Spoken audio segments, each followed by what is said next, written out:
Welcome to this year's Big 12 men's basketball tournament. My name is Oliver Hayes alongside Sko Buffs Sports, Liam Howard, and Matthew Spivack. We are here in Kansas City at the T-Mobile Center for the first day of this Big 12 tournament, where there will be 4 games from the 9 seed to the 16 seed, starting with Arizona State versus Baylor, Cincinnati versus Utah, BYU versus Kansas State, and then Colorado versus Oklahoma State. We will break down all 4 games, focus on the Buffs because that's who we report on. But before that, what are your guys' first impressions and what are you hoping to see on this first day? Yeah, absolutely. This is a lot of really even matchups if you're asking me, especially we got this first game, of course, Arizona State and Baylor going to be tipping off shortly, but then Colorado, Oklahoma State, and I think actually Colorado's favored by about 1.5, but it's a very close game there. And then Kansas State, BYU is another game that could be interesting. BYU, much better team on paper, but then Kansas State, they're probably going to have much more home fans here than BYU is, so they can maybe use a little bit of home court advantage and push themselves over in what will be an incredible upset. I'm really looking forward to the Colorado-Oklahoma State game. I think it's going to be tight down to the wire. Those two teams just played. We'll, get into that more. Yeah, no, you guys, talked about all 3 of the games. Cincinnati versus Utah, the one of this first game slate that isn't as highly looked at in terms of viewership and things like that. Maybe not as many fans in the crowd for that one, but either way, an exciting slate of games. Any players standing out to you so far from across these teams? Of course, we've watched Colorado play all 16 teams across the conference. Anybody that you're looking for on this first day? Yeah, I was just mentioning that Kansas State-BYU game, and I think I'll stick on the side of the unlikely upset, but I think if it's going to happen, it's going to happen off the back of P.J. Haggerty for Kansas State. He's the 3rd leading scorer in the nation. They talk a lot about A.J. DeBonsa leading the nation in scoring. P.J. Haggerty is not far behind him. He really puts that Kansas State team on his back, so you never know. He could show up today in a big moment. Yeah, I'm going to go back to that first game, the Arizona State versus Baylor game. I'm going to look at Cameron Carr. He's been a scoring machine for them, scoring 19 points per game and 5.5 rebounds per game. I think he's really going to have a great day today. Yeah, I'm going to go with the easy pick, A.J. DeBonsa. We did not get to see him at the CU Event Center this year like we got to see Darren Peterson and a few of the other talented names across the Big 12, so I'm excited to see DeBonsa on this first day, and then some of the other freshmen that didn't get to the Event Center across the Big 12. But starting at the last game of the day with Colorado versus Oklahoma State, then going up, seeing our predictions. What are you guys thinking about this final matchup on a Tuesday night between the Buffs and the Cowboys? Matt, you mentioned that this game, these two teams saw each other just a few games ago. Obviously, a big injury has happened since then. What are you guys thinking so far about that matchup? Yeah, the injuries you mentioned are going to be key. Sebastian Rancic out for the Buffaloes, but then Parsifala out for Oklahoma State. Those two were key in Rancic in rebounding for that game specifically, but Parsifala has been huge for Oklahoma State rebounding for the season as a whole. He's their leading rebounder, averaging 6 per game. So not having him is going to be huge for Oklahoma State and for the Buffaloes to try and win that rebounding battle. But then no Rancic. That's going to really shake things up. I think Bangot Dak's going to have to step up big time for Colorado against Oklahoma State. And Oklahoma State's really going to have to try and find some answers in the rebounding game.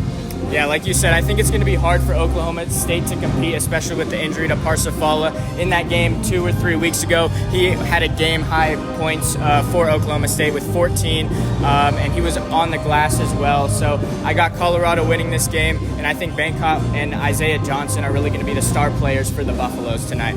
Yeah, I also got Colorado in this one. They are the favorite, like Liam mentioned earlier, but with that Parsifala injury, I think that is just a little bit more crucial for the Cowboys than that Rancic injury is for the Buffs. We, of course, saw how Colorado's performed the last 2 games without Rancic. They come up with a win at Utah and then play very closely at the CU Event Center against number 2 ranked Arizona, only lose by 10 or 12 points to the Wildcats without Rancic. So I think seeing what the Buffs were able to do without their sophomore forward and then seeing what the Cowboys, they've still been competitive, took Houston to a close game in the final game of the season, even without Fala. But Fala, in that first matchup with the Buffaloes, was the leading scorer with 14 points for the Cowboys. He was who the Buffs were focused on and singled in on. And with Anthony Roy, the Cowboys' leading scorer, coming off the bench and having a poor game against the Buffaloes in that lone meeting of the regular season, I think it'll be too hard for him and company to produce with how little they were, even with Fala on the court and being able to have as much gravity and focus on him.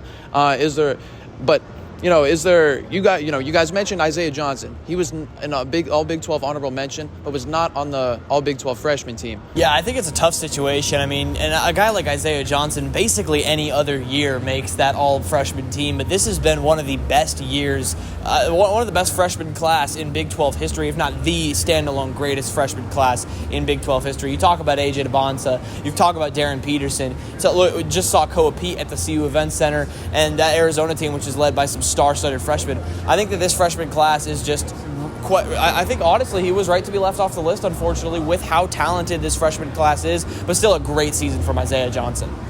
Yeah, like you're saying, just so many talented freshmen, so many capable freshmen, especially at the guard level, too, in this league. I think, though, Isaiah Johnson can use this as a little bit of motivation, maybe heading into tonight, something that he can, take a chip on his shoulder and bring that into a great game.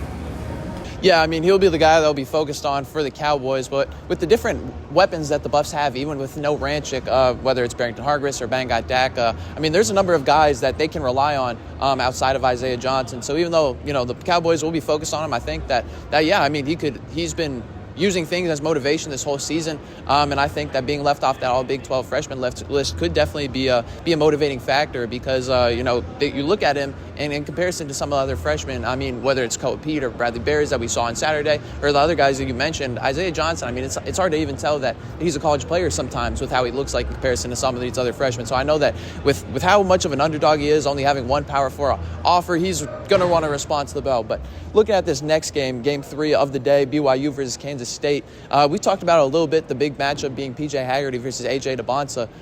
What do you guys think for this game, and who do you guys have taking this one?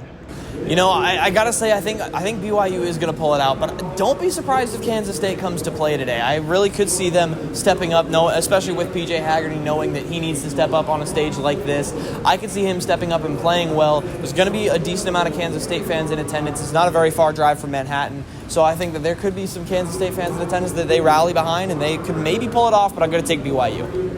Yeah, I think AJ DeBonsa is just going to be too much for the Kansas State defense to handle. I got BYU winning this one, and I think AJ might go crazy, might have a little 20-point triple-double, something crazy.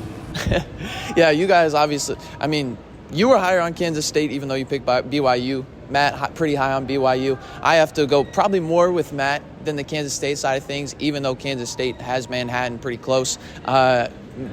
The Manhattan faithful did not really show up last year with a struggling but better team than the Wildcats have been this year. And so I think BYU, just with some of their talent, even without Richie Saunders, will be able to, just out-talent them. They can shoot the ball well. Their offense is very productive, whether it's AJ DeBonsa or Rob Wright, as the Buffaloes found out when they went to Provo to play against him. But yeah, and of course we'll be around the whole tournament, so we can, if they make it that far, see who wins this game. We'll talk about it and see who they match up with the winner of that game going on to play West Virginia. But looking at Cincinnati versus Utah, as I've talked about, this is the game where we think this could be this is the most obvious winner. The 9 seed playing the 16 seed, the biggest margin of seed difference in this first day.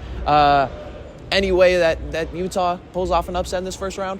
I like to give the underdog some fanfare and give them a little bit of recognition. I can't really do it in this game, to be totally honest. Utah's defense has not been anything special the entire year. Cincinnati's offense came to play last season in the tournament. They know how to get ramped up for this. I think they're going to do that again. I think that Cincinnati's going to come out firing on all cylinders. I expected a run out of the gates, and it's going to be really hard for Utah to claw back. I'm going to take Cincinnati by a lot. Yeah, I mean, I would pick Cincinnati too, but just to play devil's advocate here, like you said, Utah, their defense is going to have to step up, but if they are going to win this game, their guard, Terrence Brown, he's going to have to put on a show. He's averaging almost 20 points per game this season, and he's going to have to put up more than that if Utah is going to win this game.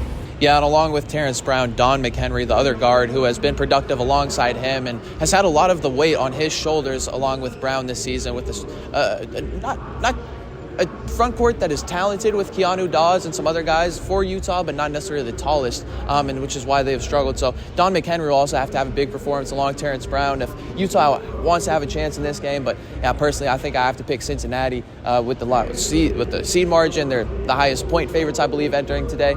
So I don't think we really need to talk too much further about that game. But looking at Arizona State versus Baylor, they're announcing the starting lineups out on the court right behind us. The closest seed game of the day. I think it could be the closest one that we see, arguably the most exciting. What are you guys hoping to see out of this one, especially if you mentioned Cameron Carr? Yeah, my goodness. I think it's a toss-up, but I'm going to go with Arizona State. I think that Mo Odom can get going in a hurry. And Arizona State, the way that they've been playing, although they did lay an egg against Iowa State, they beat some tough opponents down the stretch of this season. And overall, they've turned that team around. I think that Mo Odom's been a huge part of that. The scoring that he provides, it is in bunches, but when he gets going, he's one of the best scorers in the conference. I think that he is going to get going on a big stage today against Baylor and advance Arizona State to the next round. Yeah, I'm going to go with Baylor in this one. Maybe a little bias from when they played Colorado and kind of handed it to them. But I think, like I mentioned earlier, Cameron Carr has been scoring at an efficient rate at a high level this season. I think he's going to be able to push Baylor past Arizona State. Yeah, honestly, me personally, I have to go with Arizona State. Baylor, even though they have a lot of talent that you mentioned that they showcased against Colorado, whether it's Cam Carr or Obi Agbim, Colorado native, whoever it is, different guys, Tunde Yusufu, a talented freshman, they have multiple guys who can score the ball and can do so from the wing and from the guard position.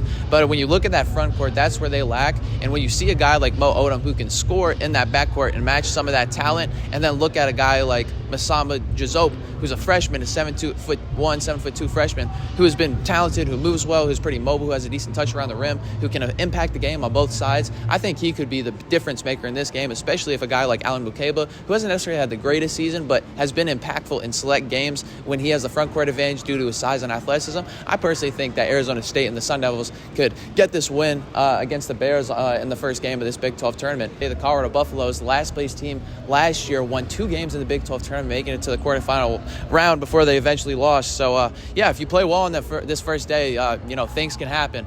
But I think that's all from me. It seems like it's all from you guys for this preview of the first day of the 2026 Big 12 men's basketball tournament. My name is Oliver Hayes alongside Sko Buffs Sports' Liam Howard and Matthew Spivack, and we'll bring more to you guys after the wrap of this first day.